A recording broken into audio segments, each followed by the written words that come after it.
couple of news items caught my attention this week. I don't normally take time to, bring a news update, but they serve as an introduction to where we'll be heading in a few moments.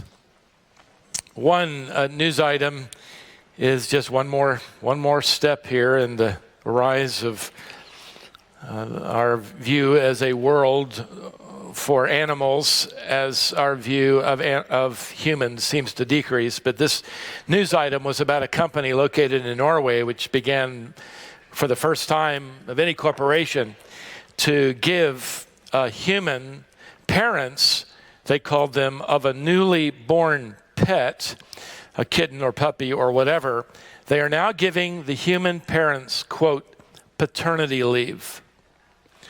They're given paid leave to look after their newborn pet to allow for, quote, bonding time, which is so important, along with 3 days to focus on taking care of the baby animal. I wonder how long it's going to be before somebody who works for this company is going to go out and get a bunch of cats and dogs and start requiring. Well, you know where I'm going with that. Another more serious news item was related to the ruling in New York this past week. The court ruled that an unborn baby can be aborted up to the very last moment before being birthed. Now, just in case you're swayed by the news that would say this is all about the health risk of the mother, the mayor of New York City would disagree. He made it very clear in his news conference where he said, and I quote him, "With the signing of this bill, we are sending a clear message that women in New York will always have the fundamental right to control their own body," end quote. No mention, of course, of the body of the baby. Ignore that. It's a woman's body, which is her body and her right to do with her body what she wants. Beloved, do you discern the lie in that? Nobody's body belongs to them. Your body doesn't belong to you. My body doesn't belong to me. Our bodies belong to their creator, God. We steward our body. We try to take care of our body. Several times this week I resisted eating what my body wanted to eat. But ultimately, it is owned. I don't have the right to do with my body what I want to do. It belongs to God. And that's true for the unbeliever or the believer. It belongs to Creator God. In fact, if you take the tape and you run all the way to the end, you discover a coming day when all who have denied God, that horrifying discovery of the reality that He not only created their bodies, He will exercise His sovereign authority over their bodies in telling them where they and their bodies will live forever. In our generation, in fact, in every generation, in every culture, at any given time, at every level, there is a war taking place, and it began in the garden with this attack on the Word of God. Did Eve really say that? I mean, come on. Did He really say that? And it's never changed since then. Now, the strategy of Satan is not, a brazen assault on truth. He wouldn't come to you and say, I got a big fat lie and I'm going to try to get you to believe it. He doesn't do that. He, with patient erosion, brushes away at the edges of truth, changes the vocabulary of truth, redefines truth, transforms cleverly truth, so that ultimately what you believe as truth is not really true at all. If the laws of your country and the majority opinion of your generation determine something to be true, whether it's animals have the same rights as human beings, whether it's, you can make marriage whatever you want it to be, abortion is the right of the mother, and truth can be whatever you feel comfortable with, or whatever. If that's what most people believe, if that's the majority opinion, how can so many people be wrong? G.K. Chesterton over a year ago famously responded to that kind of relativism when he wrote, "Fallacies do not cease to be fallacies because they become fashions." They're still fallacies. You might come to the conclusion that since we're surrounded by so many fallacies that have become fashionable, that this would be a terrible time to be a Christian. This would be an awful time to have children. This would be a really horrific time to try to, raise a family. This would be really tough to be a Christian. Oh no, this is the best time. This is the best time. The darker it gets, the brighter your light shines. So let's have a little light. We'll turn all the lights on and see how powerful that little light is. These are the best times to demonstrate what marriage looks like, how valuable life is, what truth looks like and acts like. Now, the Apostle John is writing a mother with several children, and it's bleak historically. Go back to first century Rome. We're not told how many children she has. We're told that he has some words. We're given the words he will have for her. He's going to warn her there are false teachers roaming around in the woods where she lives. But before that warning, he continues to encourage her. So turn back to that first century postcard called 2 John, and we've begun exploring what God has intended, not just for her, but to arrive in your mailbox and mine.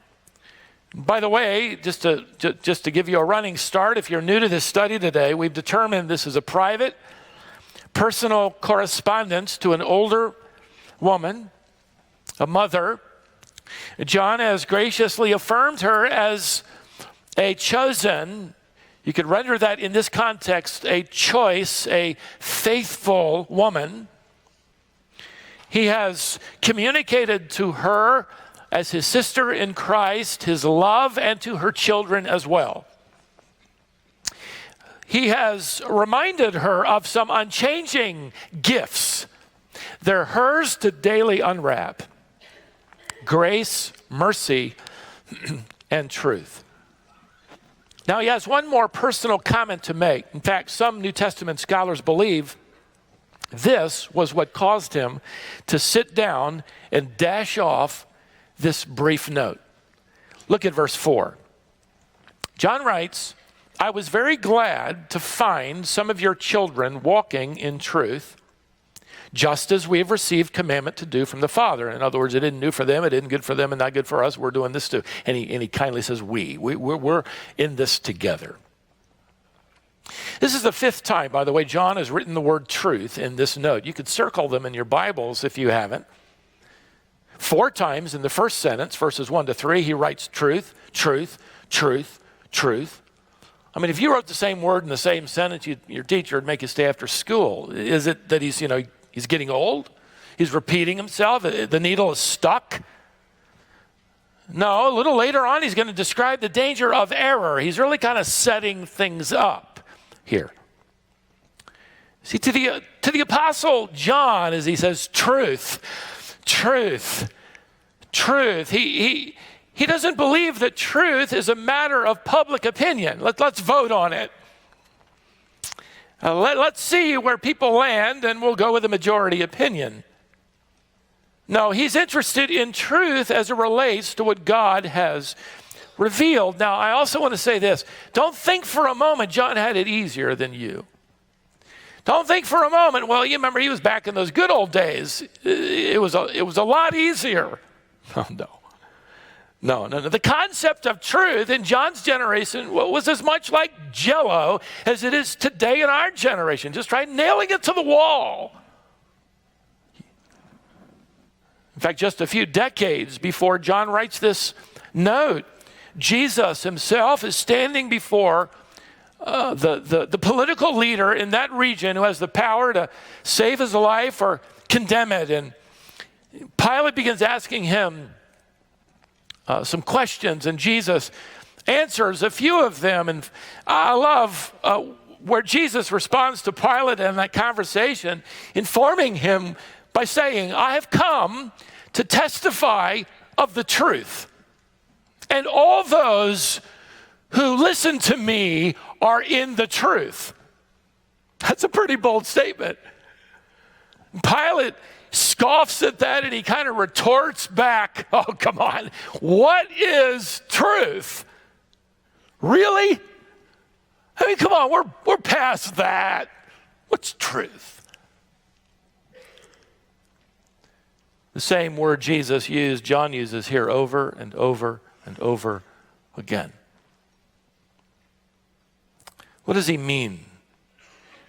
Gerhard Kittel defines truth by giving us a catalog of the facets of truth that appear in the Grecian world, and then those truths that are synonymous with God's inspired record. Truth can refer to something upon which you can rely. It is reliable. Everyone, whether they're a believer or not, knows if it's true, it's trustworthy. If that man is honest, he's truthful. His word is good. His handshake matters. Truth is also used for reality. Truth is what they call the real state of affairs. In other words, it might look like this, but no, it's not that at all. It's this. Don't let the fog settle in. Let me clear it away. Here's the real state of affairs. In fact, Plato hit the ball out of the park when he said, long before John, he used this word and defined it as genuineness. And then Plato went on to say, truth is that which truly is. So, when Jesus says that the record of Scripture is sanctifying truth, John 17. When Jesus lays down a moral standard in Matthew 5 and 6. When Jesus warns his audience of coming judgment, Matthew 25. When Jesus reveals to us the only way for forgiveness which prepares us to meet the Father, that he's the way, the truth, the life. He's giving us the real state of affairs. He is telling us that which truly is. I mean, the fog might settle in. Let's clear the fog away. This is what really is genuine. Now, even the most self-proclaimed, open-minded unbeliever out there believes in truth. You just have to have the right context. He's going to believe in truth when he gets a refund check from the IRS. It's got to be that amount. We're not fudging on that. Not a dollar less. Because those figures are true and accurate. You bump into somebody on the way to church, you run a red light, smash into the back end of their car because you're late for church. You know you're going to have to sit in the back. Well, actually in the front. But you get out and you tell that driver, you know, I was distracted. I was going somewhere good. I'm going to church. And that's why. And by the way, I don't really care for the color red. He's going to tell you, well, you know, there's actually, in the reality of what truly is, a verifiable fact, a law based on the truth that I had the right and you're going to pay. He's going to believe in the unswerving nature of the reality of that which truly is. Last Lord's Day, I made a reference to, hoping the Patriots would lose. And I added, as God wills it. Evidently, it wasn't the will of God because the Patriots won in overtime. Sometimes I just don't understand the will of God. But At any rate, for those of you who are watching the game, as the clock ticked down, everybody's on the edge of their seat. And in the closing couple of minutes, the refs called several penalties against the Chiefs that allowed the Patriots to keep the ball, and that's why they won the game. That's my version of what truly is. You may disagree with that. It was interesting, the next day the pundits, the radio talk shows, the newspapers are all embroiled in this mounting, growing referee controversy. And of course, for the losing team, the refs got it all wrong. I mean, they were wrong. And for the winning team, I think summarized best in the quote by the Patriots owner, who said, and I quote, "The refs got every call right." What are we talking about? Wrong, right. Inaccurate, accurate. And we're talking about what? A game. A game. A couple days after the game, by the way, a few days ago, I got a card in the mail from one of the men in our church who is a committed Patriots fan. He wanted to encourage me. I opened the envelope and it was a sympathy card. It read, "I'm so sorry for your loss." He is not sorry. He is not sorry. In fact, he's visiting other churches today. That's what he's done. All right, we've addressed the reality of truth, the meaning of truth, the emphasis of John the Apostle. At this point, and by the way, I spent hours studying the entire paragraph, assuming we were going to move on. This is a few comments. But I don't want to move so fast that we skip, and in so skipping past this, we miss the heartbeat of this 95, 96-year-old elder. Can you imagine what it meant for her to read this phrase? I was very glad to find some of your children walking in truth. Really? Let's not miss some significant truths we can observe here. Let me give you 3 or 4 of them. One, first, this statement reveals the longing of a godly mother. John, by the way, makes no reference in this letter to this woman's husband, which would be the way New Testament authors often wrote if the husband wasn't alive. There are children here. We're not told how many. The children are older. He doesn't use the normal words for infant, toddler, young child like brephos or paidia. But there are enough clues here for us to assume that this faithful follower of Christ was more than likely now a widow.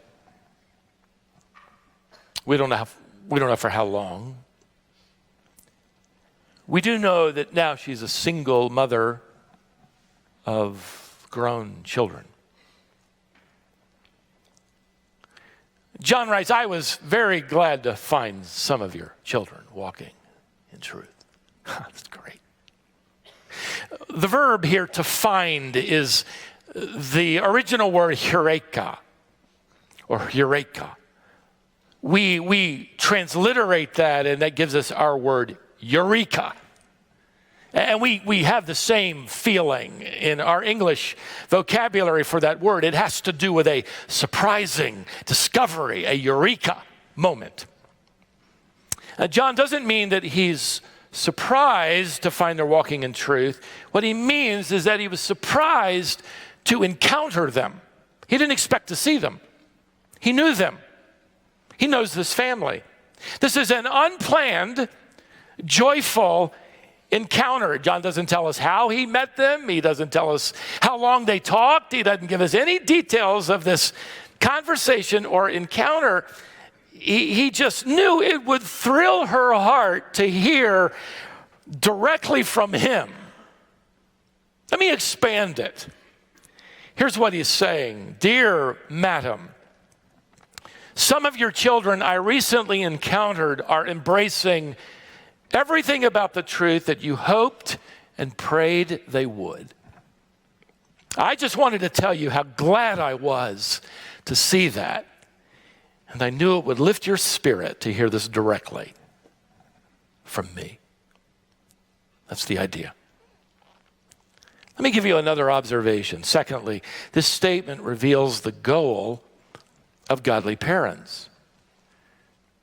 Now, sometimes it's good to ask the question, not only what did he write, but what did he not write? Let's bring it into our vernacular. John did not write, I was glad to hear they graduated. There's nothing wrong with that. My parents prayed I'd get out of the 5th grade. It took a while. I was happy to learn that they are successful in business. They're rolling in it. I was thrilled to learn they're married and they got a caravan of children. I was happy to learn that they are all healthy. I was thrilled to learn they hold offices in the church and in the community. I was also happy to learn they'd set enough money aside to take care of you in your old age. All of that would be good. All of that would make parents happy. Beloved, all of that is incidental to this core discovery. For him, it was the eureka moment, the eureka find. I was glad to have that eureka moment where I learned that they are walking in the truth. That's what matters. So you ask the average parent on the street, the average parent you work with, I fear even the average parent in the average church, how your kids doing? They're going to give you an immediate expose on their health, whether or not they made the soccer team, they were into play, what their grades are, the college they got into, and their career choice. Good stuff. Those are good things. But what does it matter if you have every good thing you could ever want and you lose your own soul? John essentially says, here's what gets me off my seat with excitement. This is the eureka moment for me. I found out, I was confirmed once again to hear that some of your children are walking in truth. Walking with God. By the way, that phrase, walking in truth, we may come back to, but what that means is that they're not just believing the truth. They're not just saying, I go to a church that believes the truth. I hang around people that believe the truth. I can check off the boxes, theological boxes of the truth. No, this is walking. This refers to lifestyle. They are not just believing, they are behaving truth. There's an old saying recorded in the Mishnah, which is a commentary on Jewish tradition and life around when John was writing this note. There was a common expression referring to students carefully following along with their teacher. Disciples following so closely to their mentor that they were, and I quote the expression and give it a rough English translation, they were covered with his dust. I like that. In other words, they walked so closely to their master teacher, they literally wore the dust kicked up by his sandals. It's a great way to understand walking in truth. We're walking so close to the Savior that we're wearing his truth all over us. As Paul wrote, we're adorning the doctrine. It's as if we're wearing the dust kicked up by his sovereign sandals. It's observable. It's noticeable. Something else I want to point out. Third, This statement reveals the balance of a godly shepherd, this elderly man. John's words not only reveal the longing of every godly mother's heart and the goal of every godly parent, it reveals this balance that I want to point out. Again, notice what he doesn't write. He does not write, I wasn't surprised at all to discover your children walking in the truth, because you do. Now, he already said she did, but he doesn't connect it here with the fact that they do. John doesn't suggest in any way that a faithful mother can guarantee faithful children. I fear we think that way simply because we as parents fear. So give me the three things. Give me the book. Give me the path. Give me, the right imitation. He doesn't hint at this here. He isn't telling her, you buttoned down the secret to motherhood. You were faithful. Obviously, you were probably a guest lecturer on the Bible study circuit. You bought the right books. Again, good things. You followed the right advice. You evidently imitated the right families. You kept the right schedule. You even homeschooled them. That's the ticket. Or you engaged with them as they went through that Christian schooling experience, or you prepared them and walked through that public school experience as they stood for the truth. Whatever it was, whatever you did, man, was right for everybody. We're going to imitate you because you guarantee it by the way you live. Be careful.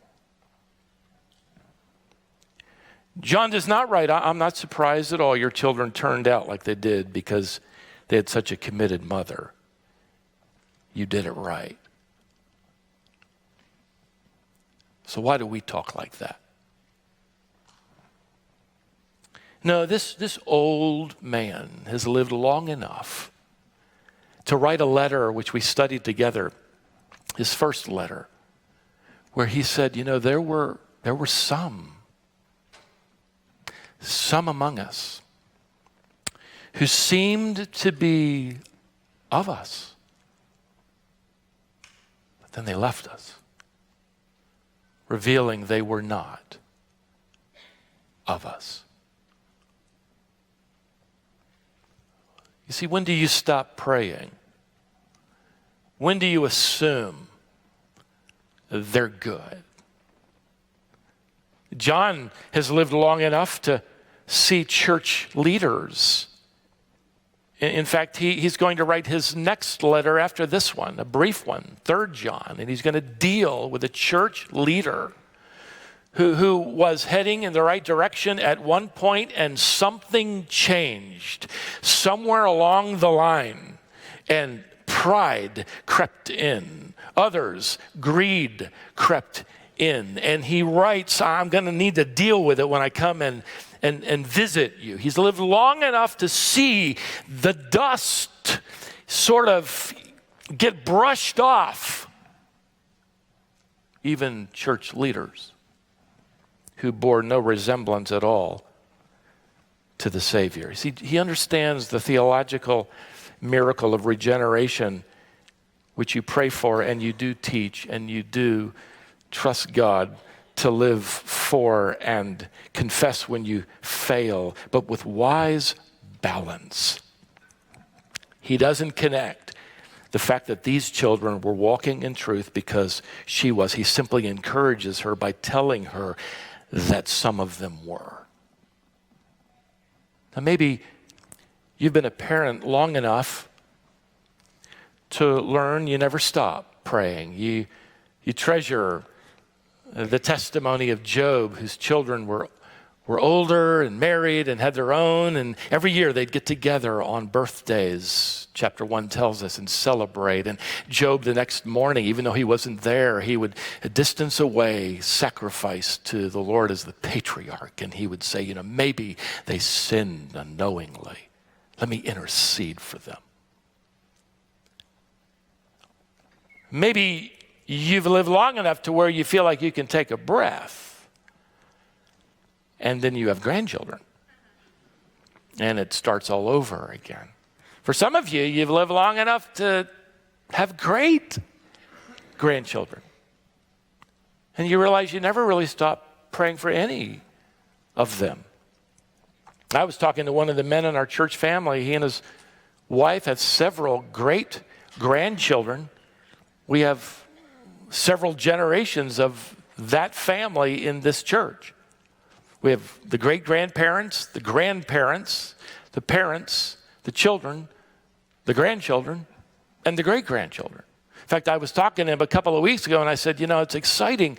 I know the excitement of being a grandparent. What must it be like, for you to be a great-grandparent? And he laughed, and he said, I don't know, the problem is the grandparents always get in the way.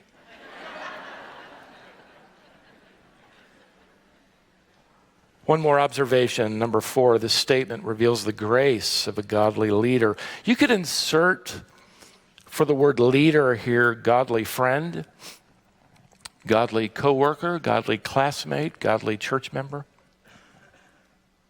See, at this point, John could have pointed his finger.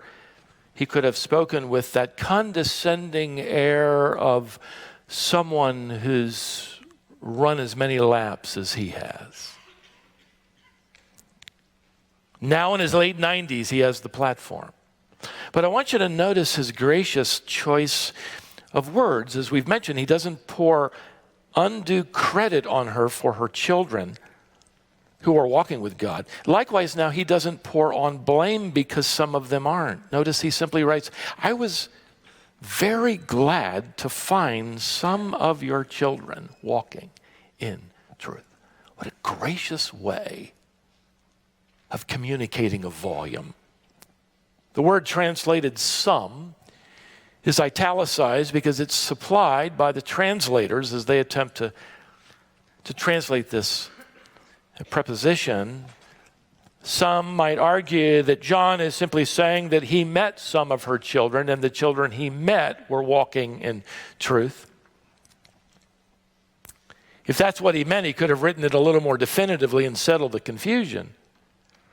In fact, even if he had only met some of them, no doubt he would have asked about the others. He knew all of them. Why make any distinction? That could bring sorrow. Well, the truth is, John knows all about this family. In fact, he knows their aunt and he knows their cousins. He refers to, at the end of this letter, to the children of your choice sisters. So now he's giving greetings back to this godly woman from her nephews and nieces. He knows them. He knows who they are. What he is graciously doing here is encouraging her while at the same time using gracious discretion by implying he's also aware of that underlying sorrow, that undercurrent of longing and praying. So he uses the word some of your children to kindly let her know. In fact, if I can amplify it at this point, it's something like this. Look, I was given an update when I unexpectedly bumped into some of your children, and the ones I talked with are walking in truth. That's so wonderful. But I also want you to know that I know about the others as well. And I'm praying for them. And I'm concerned about them too. He didn't need to say more. This is grace. Frankly, I could be wrong here, but I imagine at this point John just pauses in writing. Maybe he stops for a moment and prays for those wayward adult children. Maybe some grandchildren in there as well. I imagine that after reading this sentence, this mother stops reading at this point too. Her eyes misting over with tears, first joyful tears. Man, I'm so thrilled that some of my kids met this grand apostle elder, and their testimony was obvious to him too. Thank you, Lord, for that. And then maybe soon after that, tears again, this time whispering the names of her wayward ones, once again in prayer. For what? Success? A good job? Nice house? Know that all of her children will walk so close to the Savior that they will wear the dust of the Lord. This is what you can pray for me, for my family. This is what I pray for you. Listen, a 95-year-old elder isn't going to mess around. This is what matters. This is how you live. Why? Because this is the truth.